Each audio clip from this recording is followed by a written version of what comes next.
It was a bright, wind-kissed afternoon when President Donald Trump, taking a rare break from his packed schedule, made an unannounced visit to a small fishing town along the coast of Maine. Known for its rugged beauty and quiet rhythms, the town was far removed from the constant churn of national headlines. Life there moved with the tides, not the news cycle. As the motorcade rolled in, a small crowd gathered. Some cheered. Others watched in silence, curious but cautious.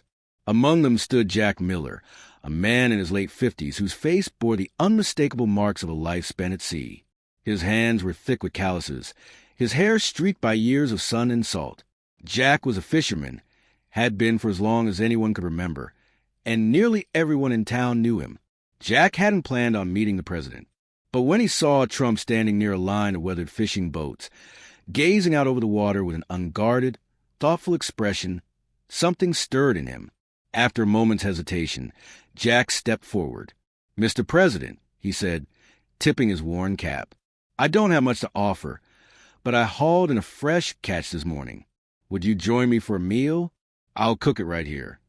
Trump blinked, clearly surprised. The man's humility stood in sharp contrast to the usual formality and noise that surrounded him. After a brief pause, Trump smiled. "Why not?" he said. "I'd like that."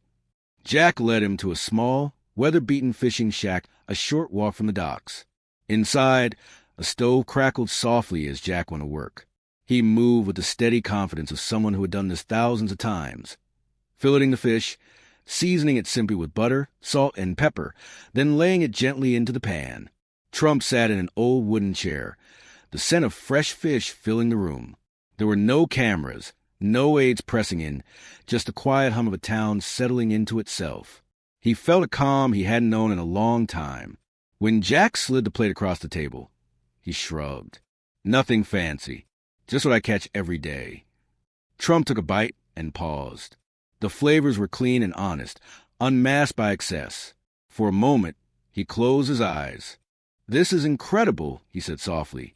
"I forget how good simple things can be. You've got a real gift."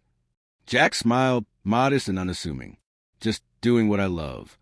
As they ate, the conversation drifted, from fishing techniques to life, and eventually to politics. Jack spoke plainly, without polish or pretense. "People don't really understand this life," he said.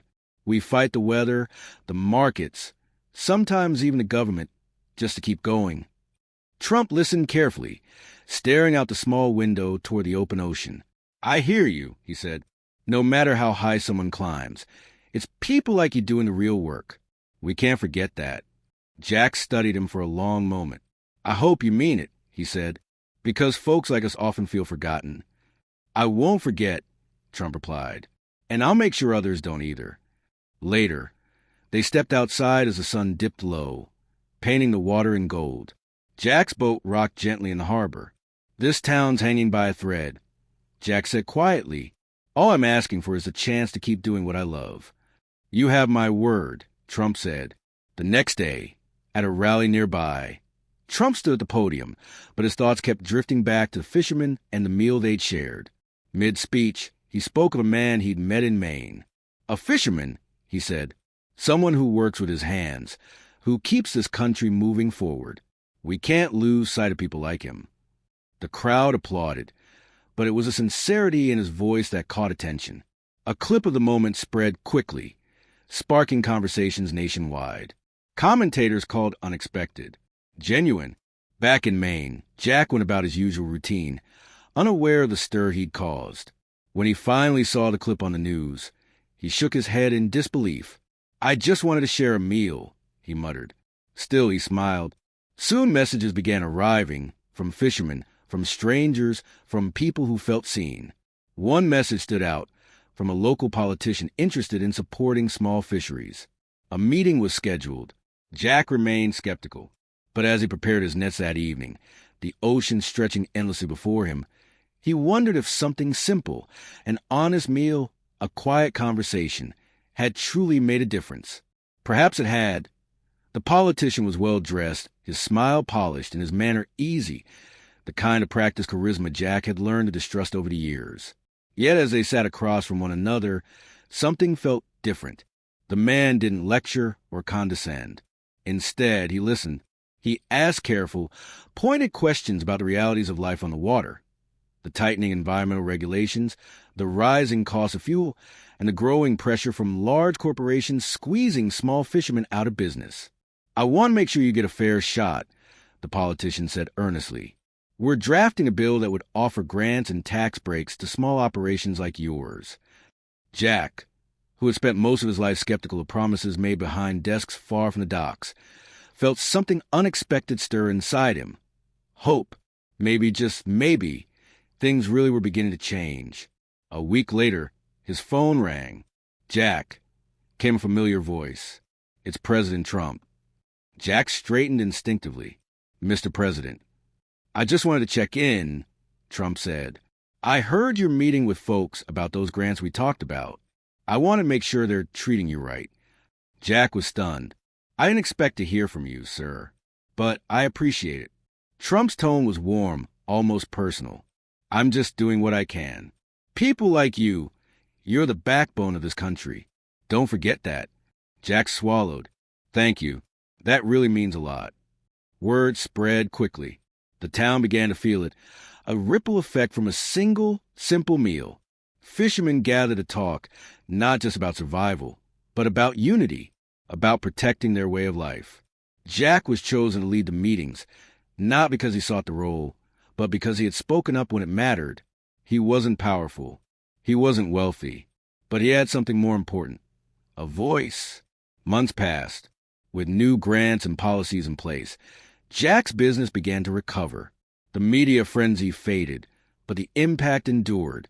One afternoon, while preparing his boat for the next morning's tide, Jack heard the low rumble of engines.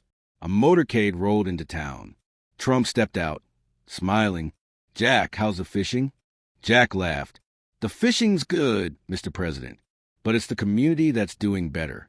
Feels like we're finally turning a corner." Trump nodded. "I knew you would. People like you don't quit." The next day, Trump addressed the town square. "Because of the hard work and resilience of people like Jack Miller," he announced, "we're investing even more in America's small businesses, especially those who keep our shores strong." The crowd erupted. This wasn't just about fish. It was about being seen. In the years that followed, the town flourished. Businesses grew. Families stayed. And Jack, still rising before dawn, still working the nets, became a symbol of quiet resilience. But to him, the greatest change wasn't financial. It was knowing that something small, an honest meal shared between strangers, had sparked a movement. Jack began speaking to other coastal towns, other communities fighting to be heard. "Don't wait," he told them. "Stand together. The smallest actions can change everything." A year later, Jack stood in Washington, D.C., honored not for his fishing, but for his leadership. When he spoke, his words were simple. "I'm just a fisherman," he said, "but I've learned that sometimes a small kindness can change more than you ever expect." When he returned home, a letter awaited him. It was from Trump. "Jack, I'll never forget that meal. You reminded me what truly matters. Everyday people doing honest work. Thank you." Years later, people still spoke of Jack Miller, not just as a fisherman, but as a reminder that humility, courage, and kindness can ripple far beyond a single moment. And as Jack sat by the water one last time, watching the sun sink into the sea, he smiled, knowing his story would live on, carried forward by tides he had helped turn.